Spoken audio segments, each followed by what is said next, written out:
আসসালামু আলাইকুম। আমি একটা বড়া পিঠা বানাবো, মিষ্টি বড়া পিঠা। যার কারণে আমি ভিডিওটা করছি। বিকেলের হালকা নাস্তা হিসেবে করব। সাথে আমার সেজো আপু আর সেজো আপুর হাসব্যান্ড আসছে। একসাথে খাবো সবাই মিলে। সাথে থাকবে চা। আমি চালের গুঁড়ি এবং আটা একসাথে নিয়ে নিয়েছি। সাথে দিচ্ছি রাব। রাব বলে এটা আমরা রাব বলি, গুড়ের রাব। তারপর হচ্ছে জিরা আমি হালকা টেলে নিয়েছি। টেলে নিয়ে আমি একসাথে করে সুন্দর করে এগুলো মিক্স করব। লবণ দিয়েছি, রাব দিয়েছি, আর হচ্ছে কালো জিরা চেয়েছিলাম দেওয়ার জন্য, বাট দেওয়া হয়নি, আমি পাইনি, কালো জিরার জন্য দিইনি। এই রাব মিক্স করে ভালো করে অল্প অল্প পানি দিয়ে আমি মিক্স করে বেটারটা ধরবো। সাথে একটা ডিমও দিব আমি। এই যে ডিমটা আমি অলরেডি দিয়ে দিয়েছি।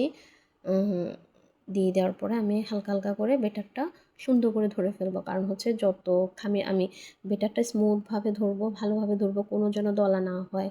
ওরকমভাবে ধরলে কিন্তু আপনি পিঠাটা দেখতে সুন্দর হবে এবং খেতে অনেক বেশি টেস্ট এবং সফটই হবে। আপনারা ভিডিওতে দেখবেন আমার এই পিঠাটা অনেক বেশি সফট হয়েছে। এই পিঠাটা কিন্তু বাচ্চারা অনেক বেশি পছন্দ করে।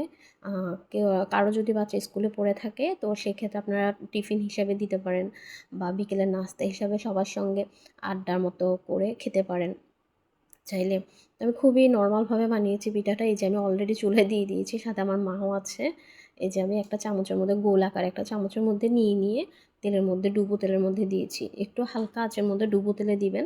দেখবেন পিঠাটা আপনার কতভাবে ফুলে এবং কত সফটি এবং কত মজা হয়। জাস্ট আমি জানি সবাই রান্না পারে, বাট আমিও আমার মতো করে রান্না শেয়ার করি আমার মার সাথে থেকে। কারণ হচ্ছে তা আমি এখনও তো তেমন একটা ইয়া ফেসবুকে পেজে তেমন একটা সময় দিতে পারি না। যার কারণে আমার মাকে সাথে নিয়ে হালকা হালকা ভিডিও শেয়ার করার চেষ্টা করি আপনাদের মাঝে। আমি নিত্যদিনের যেগুলো আমি কাজ করি সেগুলো শেয়ার করি। নিত্যদিনে প্রয়োজনীয় খাবার যেগুলো আমরা প্রতিদিন খাবার খাই, এগুলো রান্না বান্না করে আপনাদের মাঝে শেয়ার করি। সো প্লিজ আমার পাশে থাকবেন, লাইক কমেন্টস ফলো দিয়ে। কারণ হচ্ছে আমি অনেক দিন হচ্ছে আমি পেজটা ওপেন করেছি, বাট আমি আমার নিজের কারণে আসলে আমি সময় দিতে পারছি না। এখন চাচ্ছি সময় দেওয়ার জন্য। আমি এখন ভয়েস ওভার দিচ্ছি আসলে অনেক তাড়াতাড়ি, কারণ হচ্ছে আমি অফিসে আসছি।